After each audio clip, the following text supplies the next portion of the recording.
Good evening. I'm Lance Richmond. I am a Mohawk from the community of Akwesasne and the son of Rosemary and David Richmond. My parents moved here in the early 1970s to the large Mohawk community of ironworkers located on State Street in Brooklyn, as well as other tribes that existed in Brooklyn. The large and vibrant Native community of New York City has a long history going back generations. There are some families in this room tonight who have been here for over 100 years. On behalf of our community, welcome to tonight's event. Wonderful that the Met is acknowledging and creating space for our community in this way. We look forward to future partnerships. Thank you to all the Native people who took time and efforts to be here for this special evening. We hope you enjoy what we are about to share tonight. Thank you.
Thank you so much for that wonderful opening. Good evening, everyone. I'm Andrea Bayer. I'm the Deputy Director for Collections and Administration. And on behalf of the Director's Office, I'm so pleased to welcome you to this special event, The Sound of Healing, Native American Art, Music, and Dance During Pandemics, marking 4 years of Native arts programming in the Met's American Wing.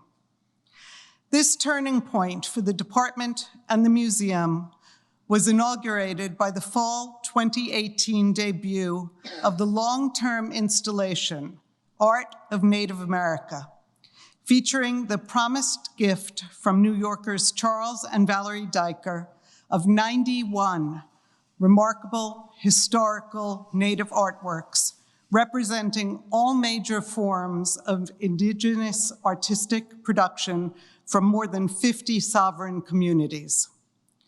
While most of those works have now entered the Met's collection, and the display has evolved, especially since the arrival of the museum's first curator of Native American art, Patricia Marroquin Norby, in fall 2020, the Diker collection remains central to our installations.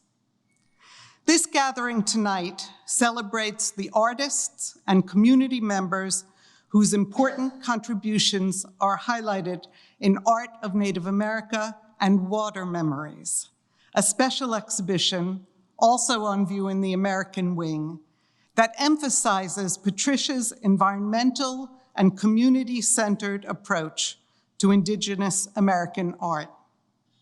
In addition, we're celebrating the acquisition of significant historical, modern, and contemporary works by Native American artists that she's brought into the collection.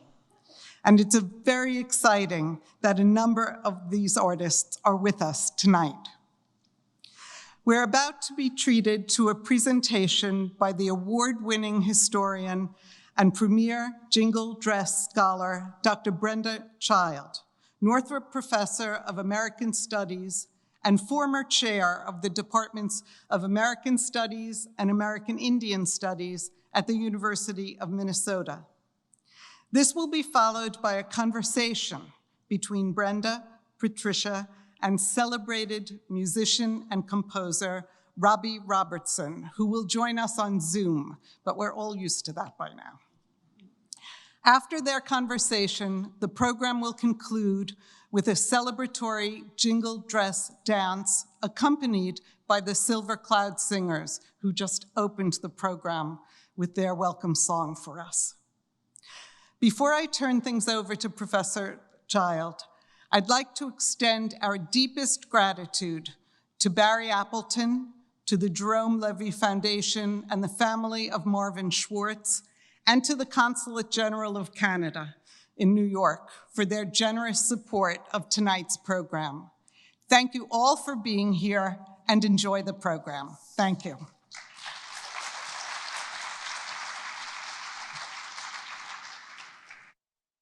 It's really fantastic to be here this evening, and thank you for that warm introduction, and also thank you to the Silver Cloud Singers for that welcome.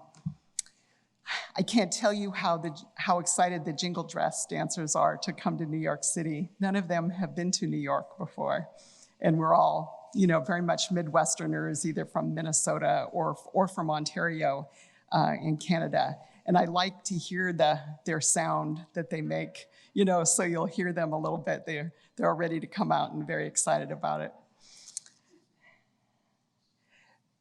Thank you. For that nice welcome, I especially want to thank Patricia for having the idea to bring us to the Met to talk about the Jingle dress dance tradition, to think about the history of pandemics, and to just be so very welcoming to all of us here this evening at the Met. And I know from behind the scenes that there are a lot of staff that have been involved to bringing us here today, and we're just we feel very honored to be invited.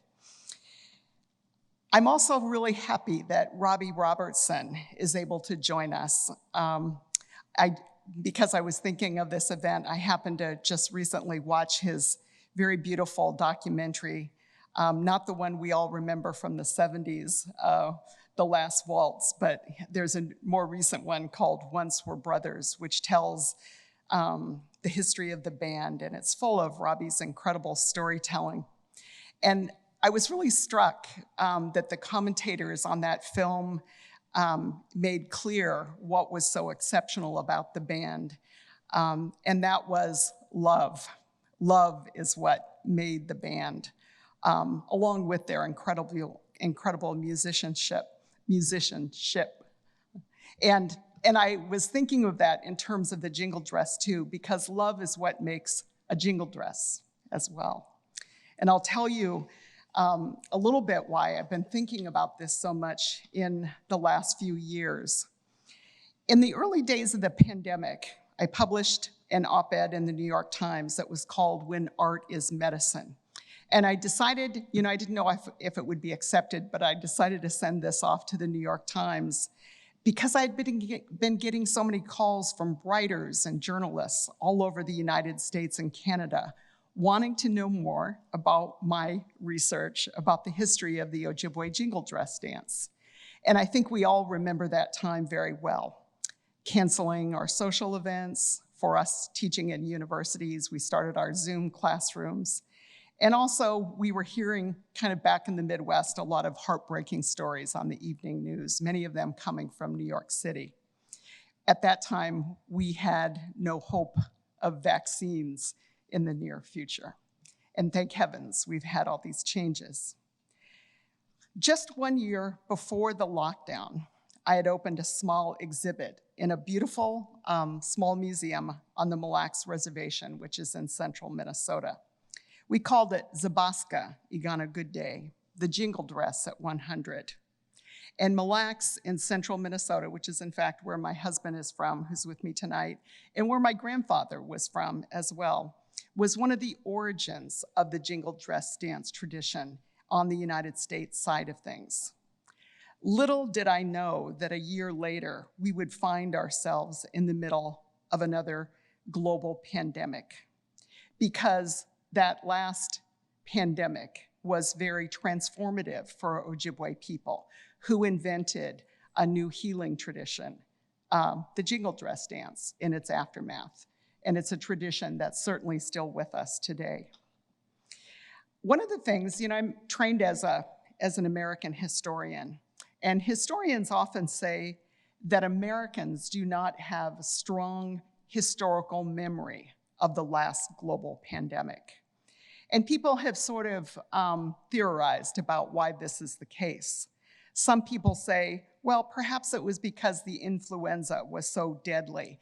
And the thing that makes the pandemic of a century ago different from the one that we've recently experienced is that it was particularly virulent to young people in the prime of their lives. So imagine how the conversation would be so different today. Policy, schools, everything would be different if that were the case with this pandemic.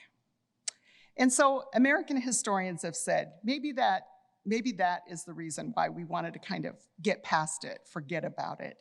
And we had already lost so many lives of young people during the First World War.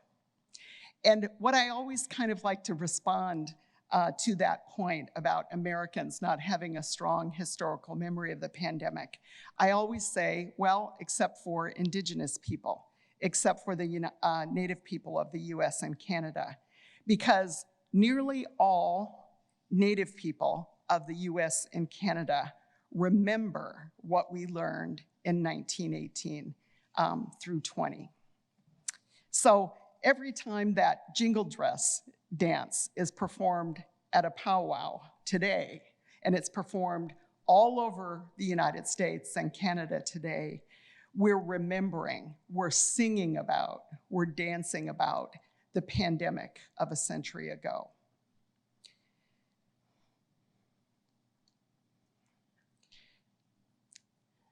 There's a wonderful installation, a small exhibit on display here at the Met, and it features one of the dresses that we had in our exhibit back in Minnesota, Zabaska Igana Good Day. So it's a historic dress from Minnesota. And when we were talking to Patricia here at the Met about having a small exhibit about the Jingle dress, her suggestion was, well, you know, we don't have that much room. We can't do everything you did back with your exhibit in Minnesota, but we could have 2 dresses. And that was kind of a challenge because I thought, well, what 2 dresses could we have? How could we ever narrow it down to 2 dresses? But we did choose a beautiful dress from Minnesota that's on display. And it is made of black cotton velveteen. It's very beautiful.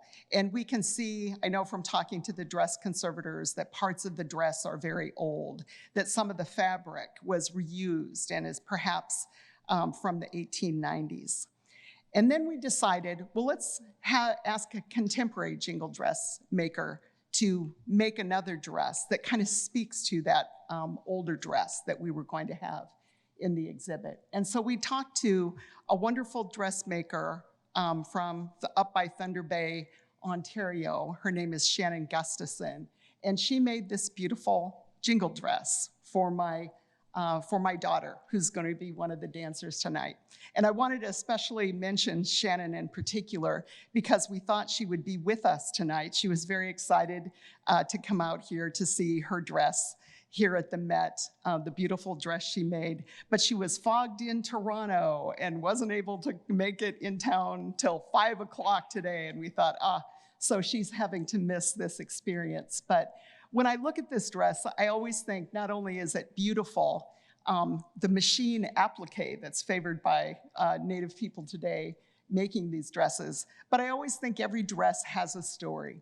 And the jingles on this particular dress were from an older dress that was passed on to me.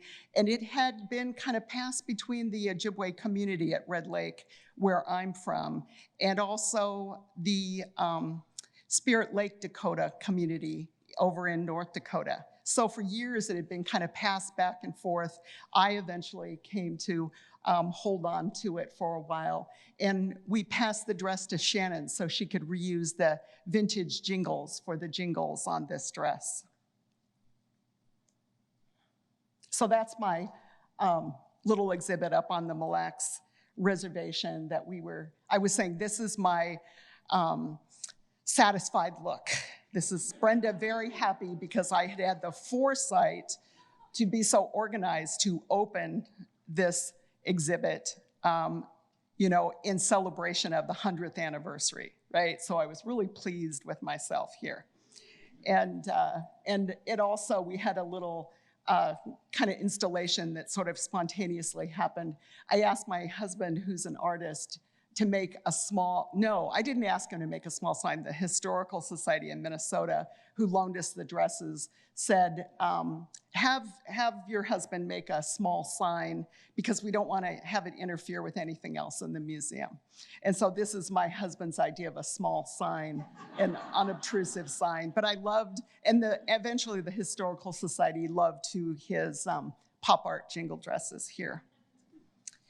But let me tell you a little bit about the origins of the jingle dress dance tradition. And I also want to give credit to my grandmother whenever I talk about the jingle dress, because I learned about it from her. She was a jingle dress dancer all her life, and her name was Jeanette Oganash. And we are Red Lake Ojibwe from way up in northern Minnesota. We have land that goes all the way up to the Canadian border. And this is my favorite powwow of the year. It's held every Labor Day in Panema, Minnesota, which we call Obashing, this location on the reservation where it's a beautiful freshwater lake. And if you stand at a certain place, you can see upper and lower Red Lake at the same time. And that's called Obashing, the point. And my grandmother was born just a few miles south of where we have this powwow today. So, during this global pandemic, then, as I say, a new healing tradition emerged among Ojibwe women. And as I say, if you've been to a powwow in recent years, you've seen it performed. Glittering and full of camaraderie, powwows are older than the United States, and it's an indigenous space for drummers to sing while everybody, from children to seniors, as we say at the powwow, dance their style. Men, women, and youth display extraordinary artistry, especially during contests. The powwow is a multifaceted gathering of nations, circles of fashion, friendship, and history. And I always think that the jingle dress is a very beautiful part of all of this. And we've been working on another exhibit now for the NMEI that's going to be a digital exhibit about the history of the jingle dress.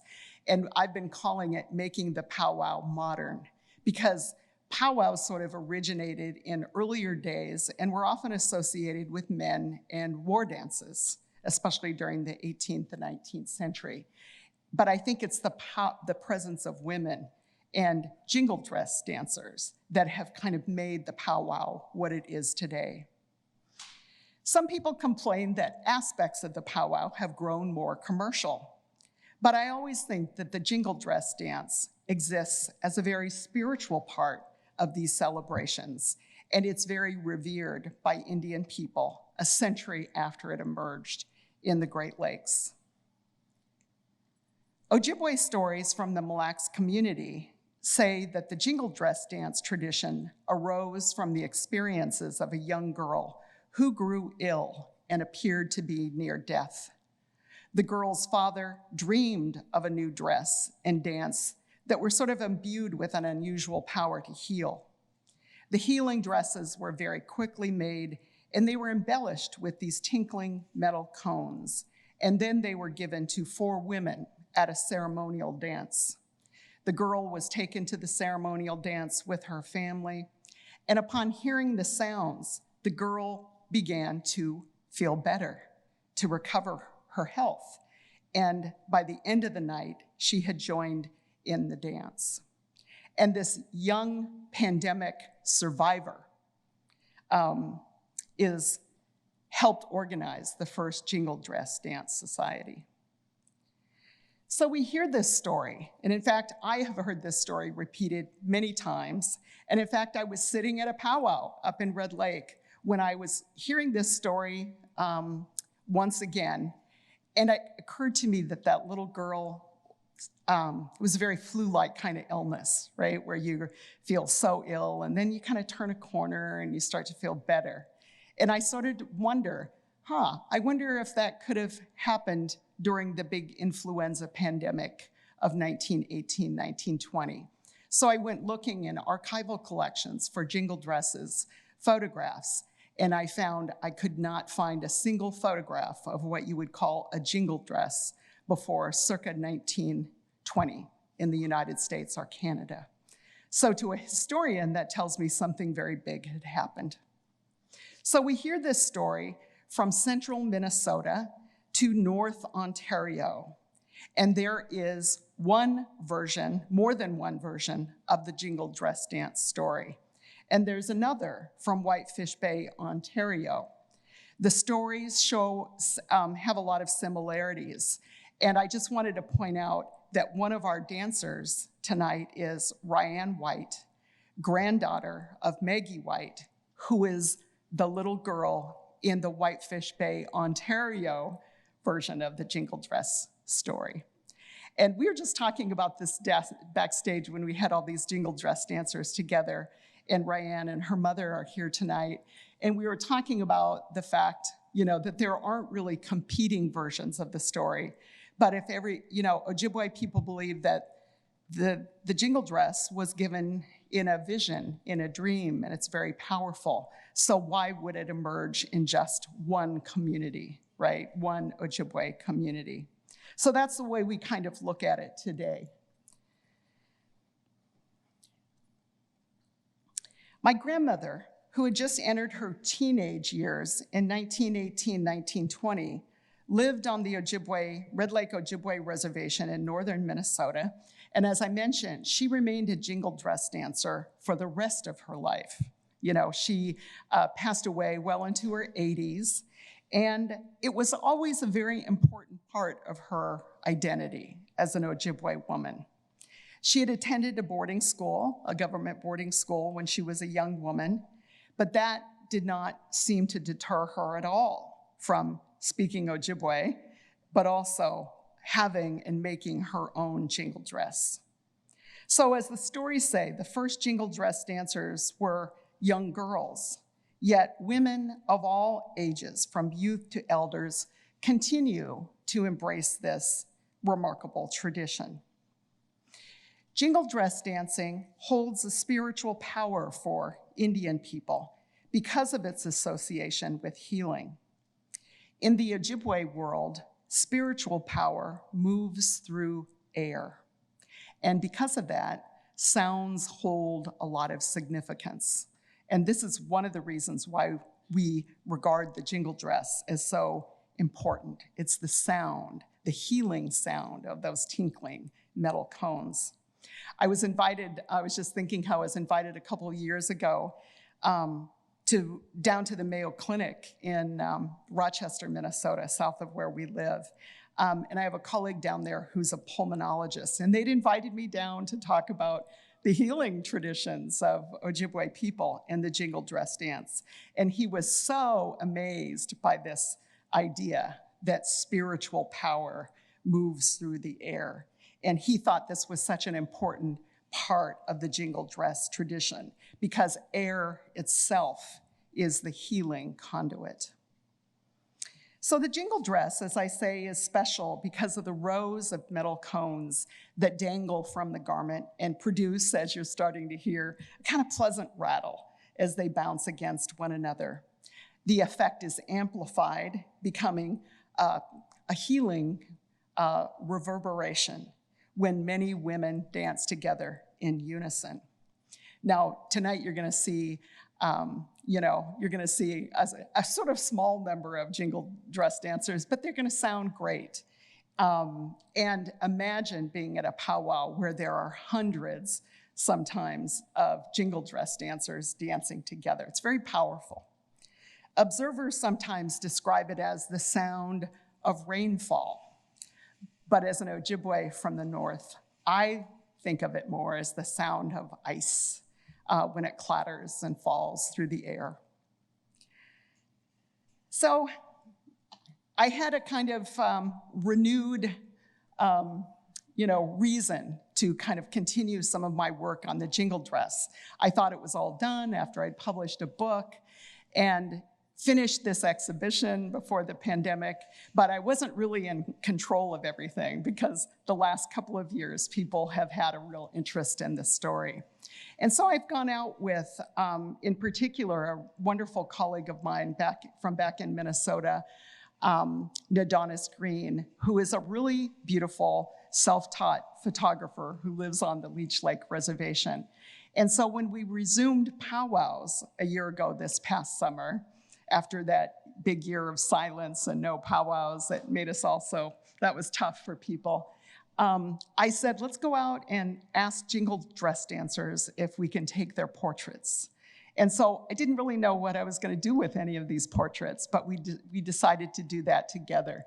And it's been a lot of fun. And we ran into, it seemed so fortuitous, we ran into Ryan White at the Red Lake powwow. And took her picture a little over a year ago. You can see a little bit more of her beautiful dress. This is Red Lake, where I'm from. You see the dresses in some ways have a lot of similarities, the historic dresses to those today. This is probably about 1930, so it's like the first decade of the jingle dress dance. And then I'm gonna show you a beautiful photograph that Nadonis took of my friend, the writer Louise Erdrich, who points out that women in the jingle dress tend to dance in patterns, not in a straight line. And the idea of this was to kind of confuse the disease. Healers in the early 20th century, who could be men or women, were valued for their extensive knowledge of plants. And for Ojibwe people, music and medicine coexist in a symbiotic partnership. And because song and dance can heal us, art is as necessary as medicine in the worst of times. The jingle dress dance coincided with a new round of suppression of Indian religion in the US. Indian dancing and powwows and our religious ceremonies were never popular with the federal government. There was a circular that historians call the Dance Order that condemned many forms of ritualistic dance on reservations, and it came from Washington in 1921.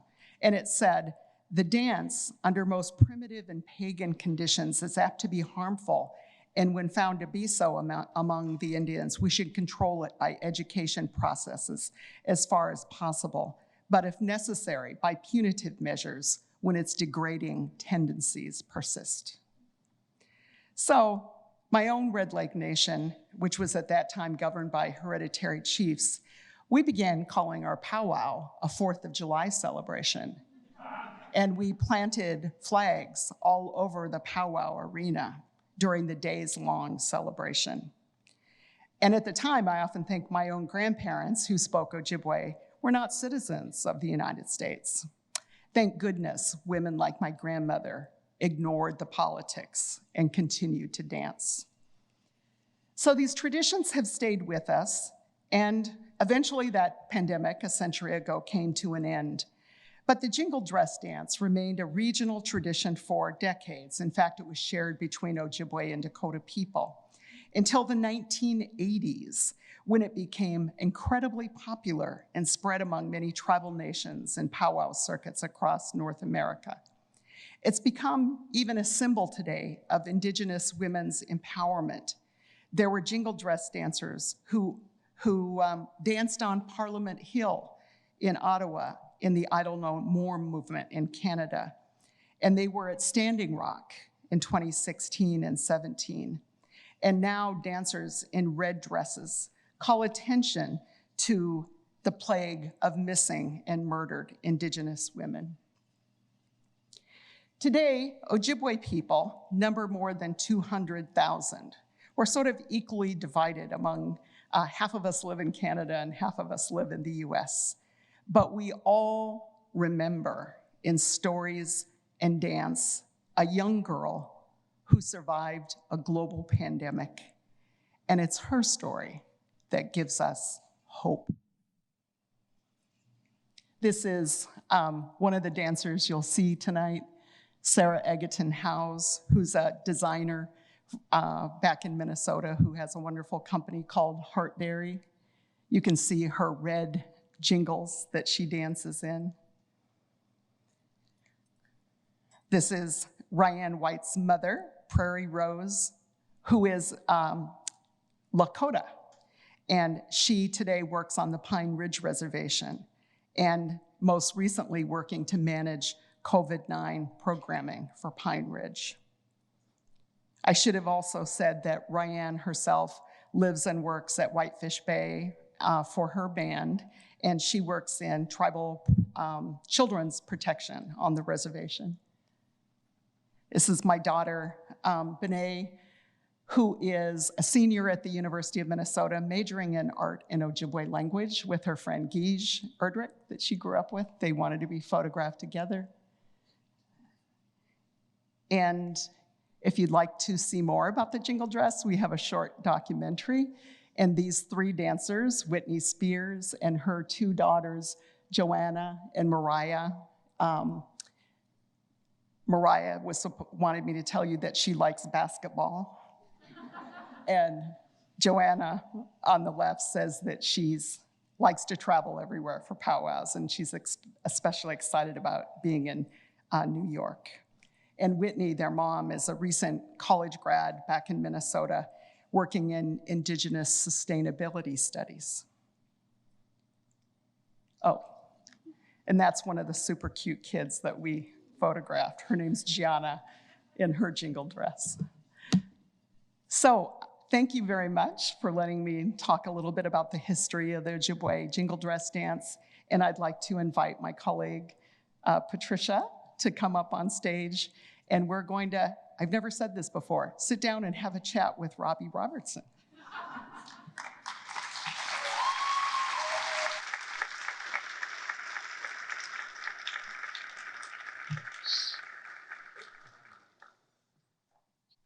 Brenda, thank you for such a beautiful and meaningful presentation. You've given us so much to take in, but also to talk about right now. And I'd like to bring Robbie into our conversation. Robbie, can you hear us and see us? I can hear you and I can see you too. Well, Robbie, welcome from New York City. Thank you for being here. Thank you very much. Good to be here. Brenda's here. Hi, Robbie. Yep. And Robbie, we also have many, many friends who are here in the audience who have joined us tonight to welcome both you and Brenda. So I just want to ask everyone, can we get a big warm welcome for Robbie and Brenda?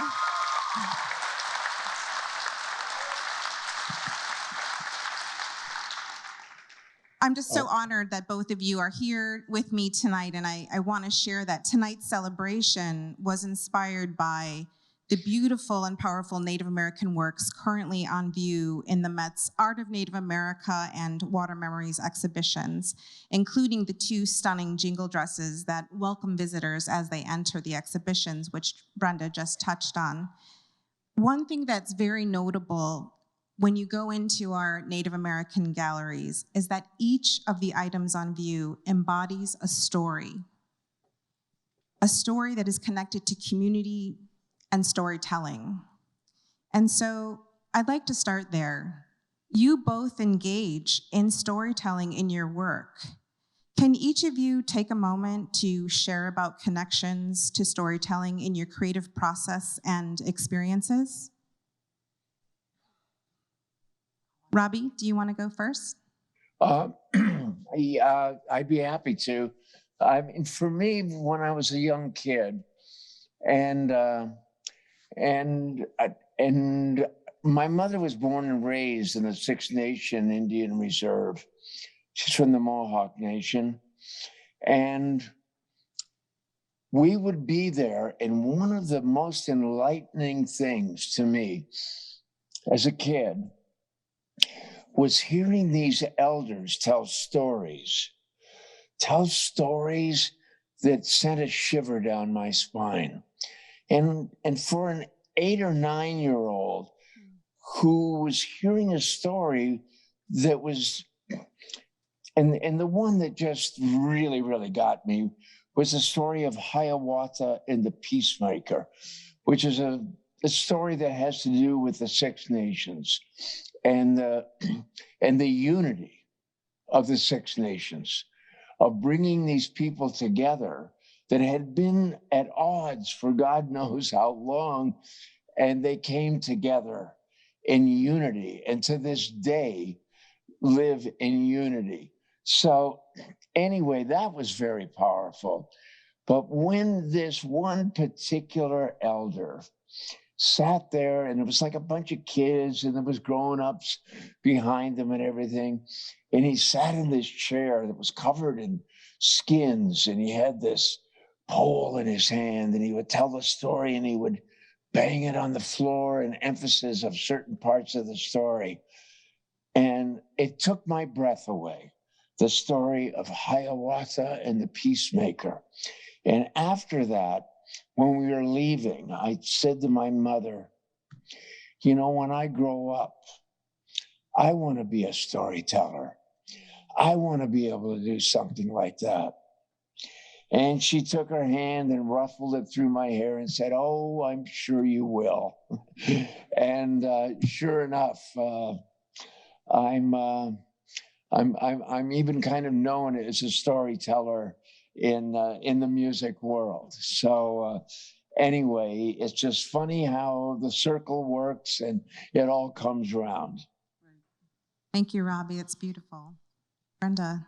Yeah, I guess I would have to sort of agree with Robbie, and I really like hearing his, vivid descriptions of what it was like to be a kid at Six Nations, and also to be around his family, who were great storytellers. And I feel like I came from that experience as well.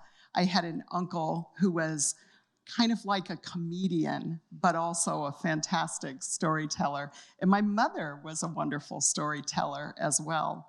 When I was growing up, I didn't think any of those things rubbed off on me at all. But I realized that I do, in my scholarly work, pay a lot of attention to stories, just as you can tell from what I was talking about this evening, right? That the Ojibwe, that realization that was interesting to me as a historian, that the epidemic may have come out of the influenza pandemic a century ago. I was sitting at a powwow, and I think if I hadn't been there hearing that story, I never would have put those ideas together. So it's very important in my scholarship.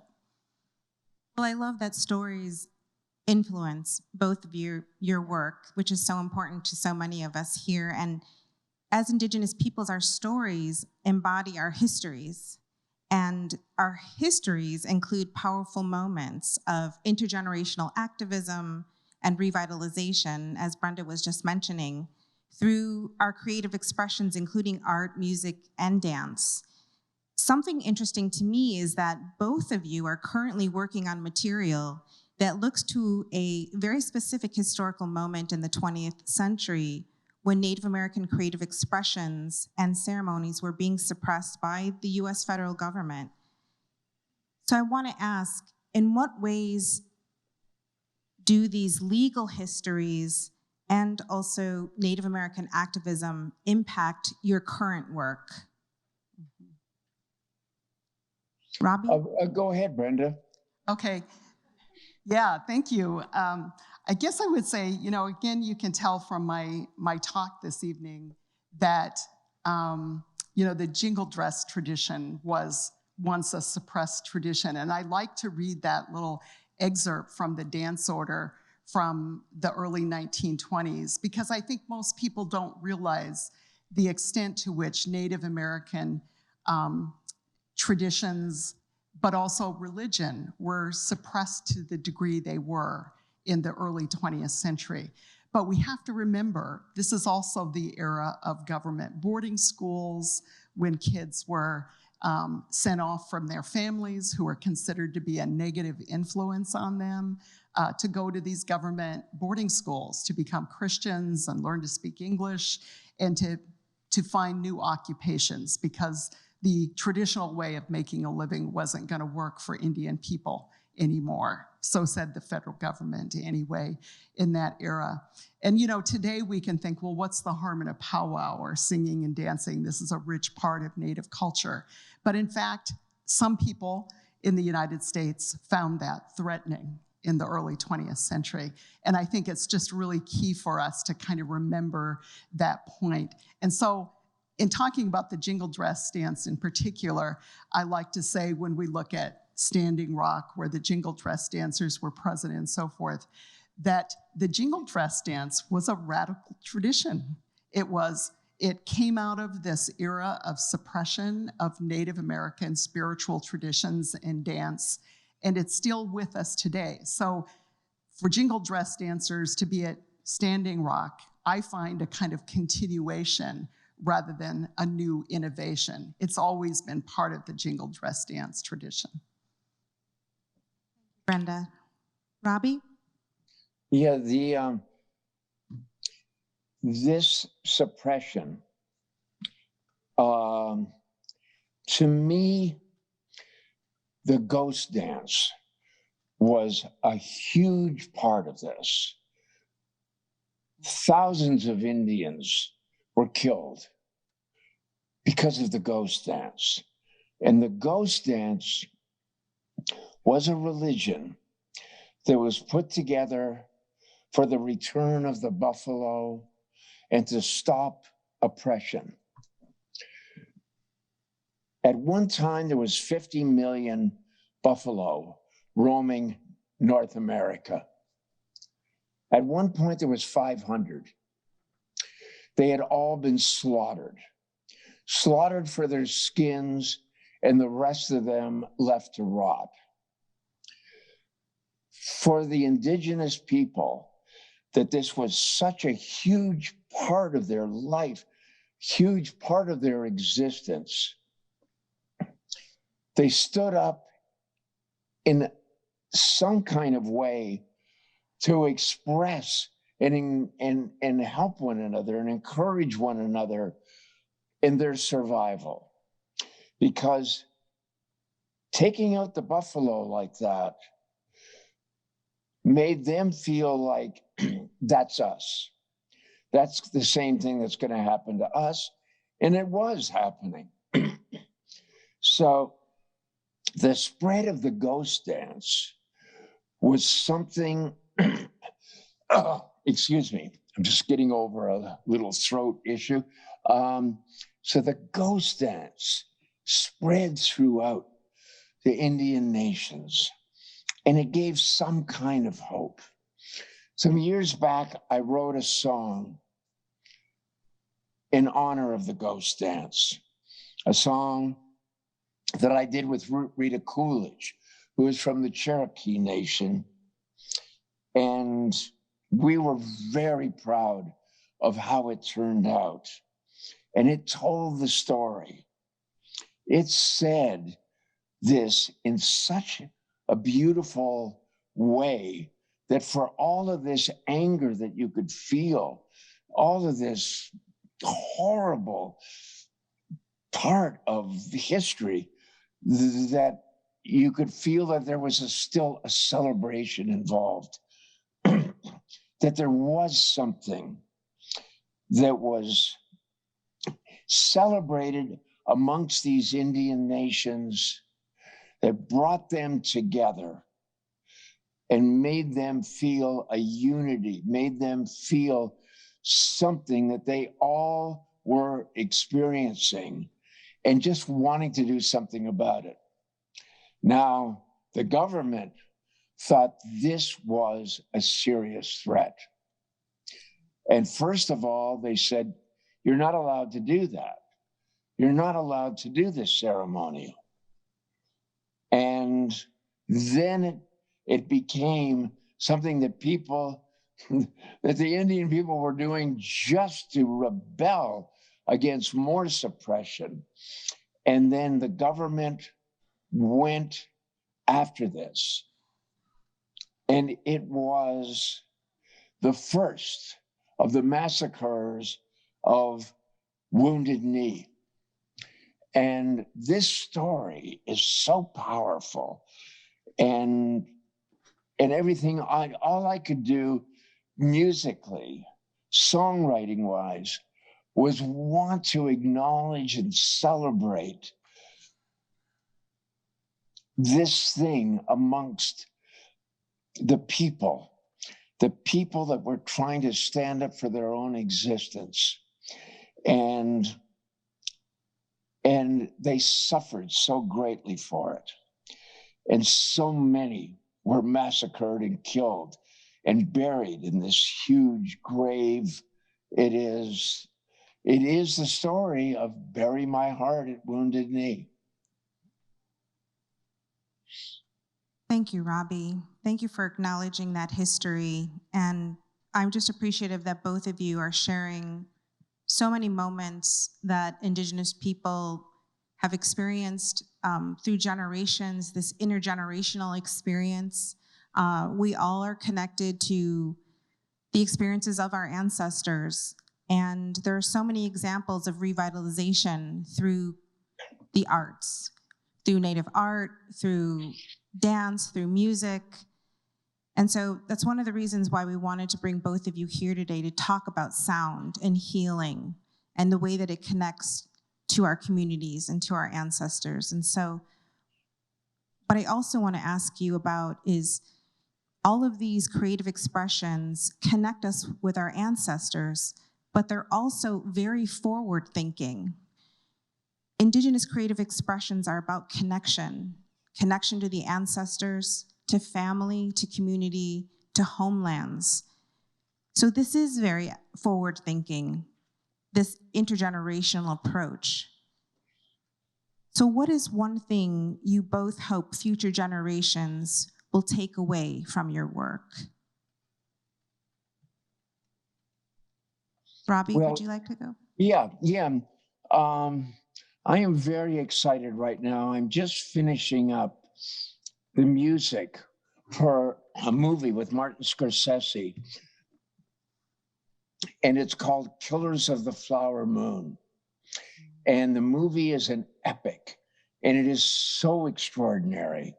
And it tells the story of the Osage people in 1920 who went from being arguably the poorest people you can imagine to being pushed onto this land and saying, the government saying, okay, here's something, you can have this land, don't bother us no more. You got a home. And it was, this piece of land in Oklahoma, and they were just glad to have somewhere that they could call home. And then one day, black gold came shooting out of the ground there. Oil was discovered on the Osage land, and they became the richest people per capita in the world. And it couldn't have been more of an extreme in this story of what happened. But then in this story, one by one, they started to disappear. They started to be killed.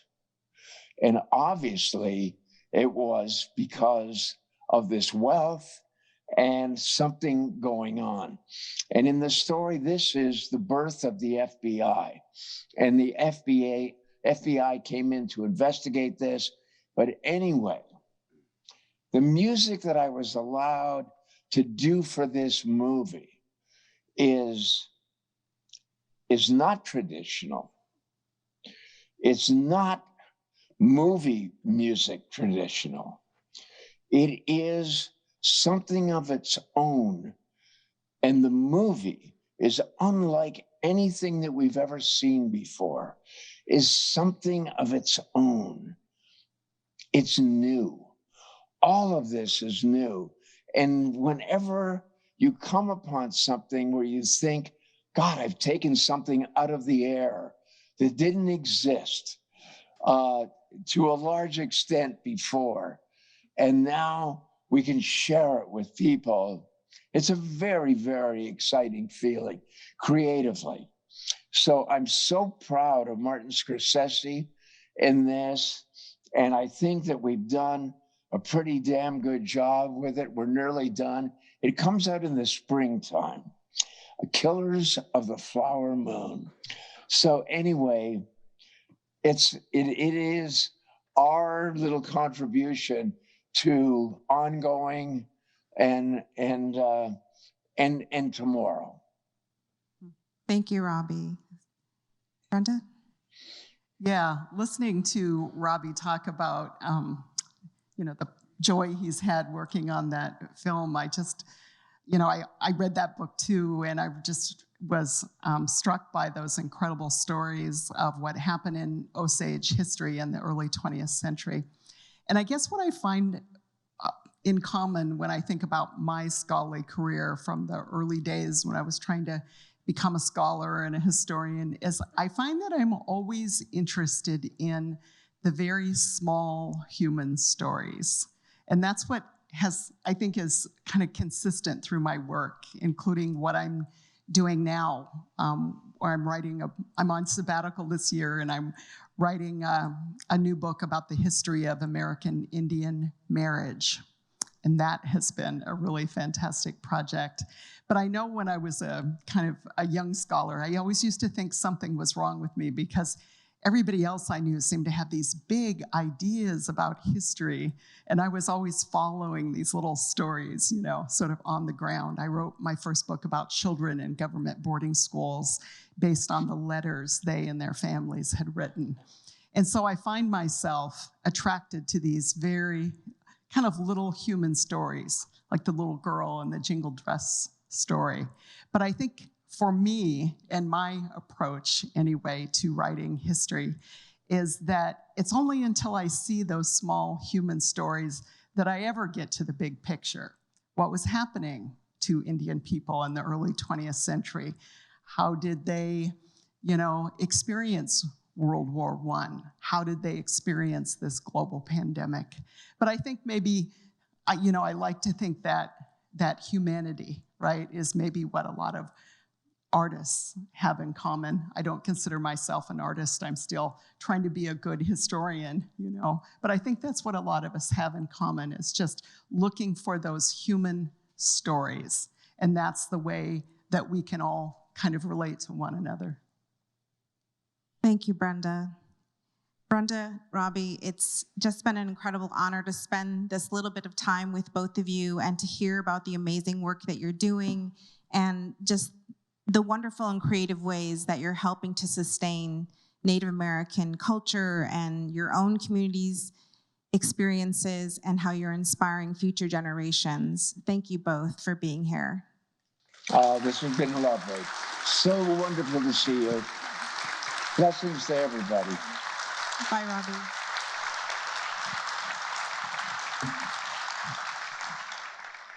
Thank you, everyone.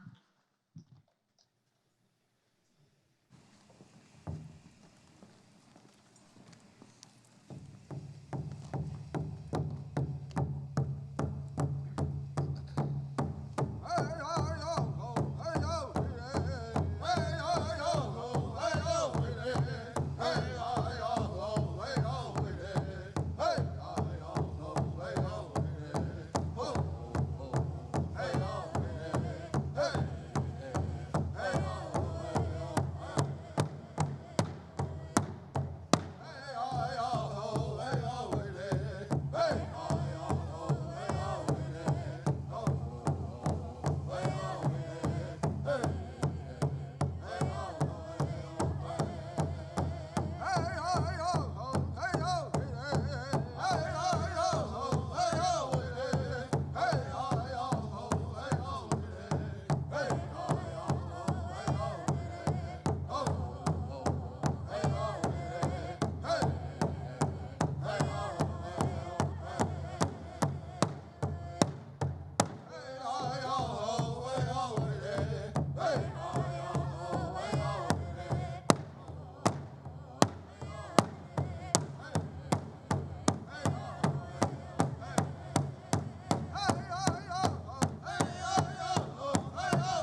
Well, that was tremendous. I was waiting for the next fabulous dance.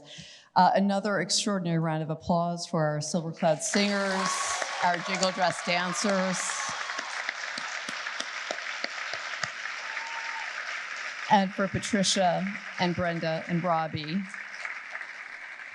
Hello, I'm Sylvia Yunt, the Lawrence A. Fleischman Curator in charge of the American Wing, and we are so thrilled that you all could be with us tonight, helping us kick off Native and Indigenous American Heritage Month, and of course celebrating some 4 years of arrival of Indigenous American art in the Met's American Wing, as well as the arrival of Patricia Marroquin Norby as Associate Curator of Native American Art some 2 years ago. Hard to believe, it's 2 years. Both critical junctures have allowed the Wing to exhibit a diversity of work by a variety of talented Native and Indigenous makers, historical, modern, and contemporary, and to explore the entangled histories of contact and colonization, as well as sovereignty from different vantage points and perspectives. Overseeing this more inclusive curatorial work of the Wing has been a highlight of my career. And to the artists, we have so many wonderful artists with us tonight, both on stage and in the audience. The artists featured in Art of Native America and Patricia's Water Memories exhibition. We are so deeply grateful to be able to share it with the Met's broad international audiences, and thank you all for being a part of this gathering. And we're also, of course, very grateful to the fabulous dancers and the singers and musicians with us tonight, which have made tonight's extra special. Now, I have some logistical information. If you want to keep the conversation going, which of course we hope you will, please visit the American Wing to see both our Native American art installations, including the 2 jingle dresses you heard Brenda speak about. The museum is open till 9 p.m. tonight, and it's date night, and so there are special offerings of food and drink in the American Wing Cafe. So thank you again for coming and for all of your support for our ongoing Native American programming at the Met. Thank you so much. Thank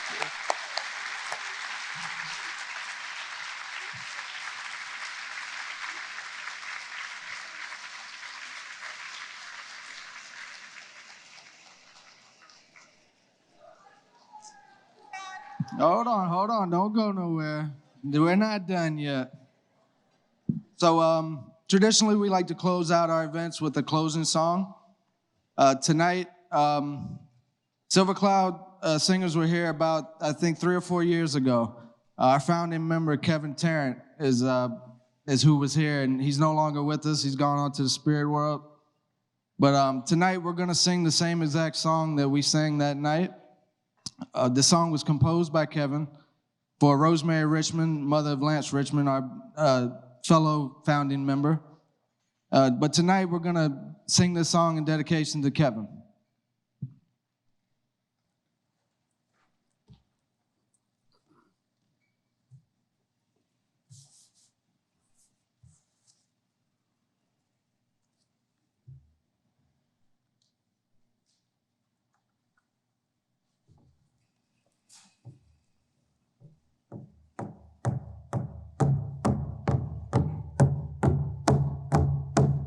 Hey, hey, hey, oh, hey, oh.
Thank you, everyone.